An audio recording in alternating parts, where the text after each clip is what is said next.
اور پھر اگر یہ آپس میں نہیں ملتے، ایک نہ ملنے والی بھی تو رسم ہے، ایک انسان کا نیچر ہے۔ بیٹی نے کوئی بات کہہ دی، باپ روٹ گیا،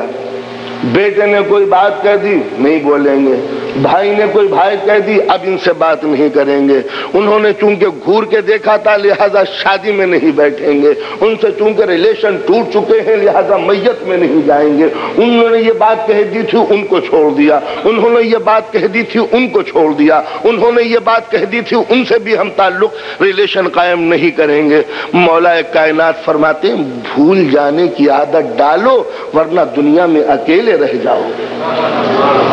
اندازہ لگایا اگر آپ سب سے روٹتے رہے کہ انہوں نے گھورا کیوں تھا، یہ ٹہلے کیوں چلے تھے، یہ مسکرائے کیوں تھے، ان سے بھی ریلیشن ختم، ان سے بھی ریلیشن ختم، تو ظاہر ہے کہ دنیا میں ریلیشن ختم تو ہو سکتے ہیں مگر انسان معاشرے کا ایک وجود ہے جو سماج میں زندہ نہیں رہ سکتا جب تک کہ چاہنے والوں کے درمیان زندگی نہ گزارے۔ اس لیے کہ زندگی میں دو چیزیں آتی ہیں، ایک غم ہے اور ایک خوشی، ان کے بغیر انسان زندہ نہیں رہ سکتا۔ ہر غم اور ہر خوشی ہی کے لیے یہ زندگی ہوتی ہے۔ غم اس وقت بڑھ جاتا ہے جب بہت سی عزیز نزدیک آ جاتے ہیں، خوشی اس وقت ملٹی پلائی ہو جاتی ہے جب بہت سی عزیز سمٹ کے ایک جگہ آتے ہیں۔ انسان اگر ایسا جانور بن جائے کہ خوشیوں میں کوئی نزدیک نہ آئے اور غم میں کوئی سہارا نہ دے تو سوائے اس کے کہ پاگل پن کا مرض یورپ میں بڑھے گا اور اس کے علاوہ کیا ہوگا۔ اس لیے کہ انسان کا ذہن محبت کے لیے بنایا گیا تھا،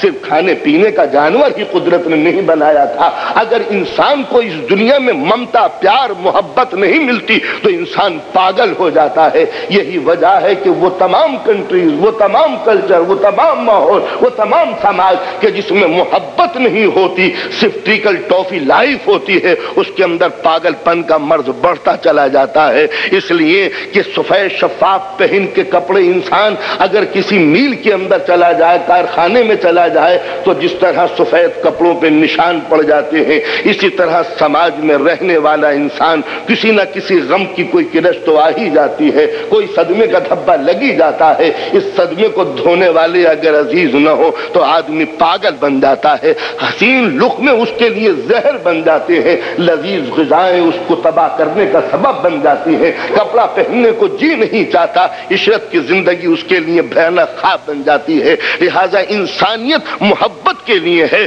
صرف پیٹ بھرنے کے لیے تو جانور ہی بہت زیادہ تھے دنیا کے اندر۔ لہذا ضرورت ہے کہ اس سماج اور سوسائٹی میں سکون کی خاطر انسان محبت کو کریٹ کرے، محبت پیدا کرے، اور محبت جبھی ہوتی ہے جب ایک سوسائٹی ہو، اور سوسائٹی میں جبھی زندہ رہا جا سکتا ہے جب سوسائٹی کی مارکیٹوں میں محبت کا سکہ چلے۔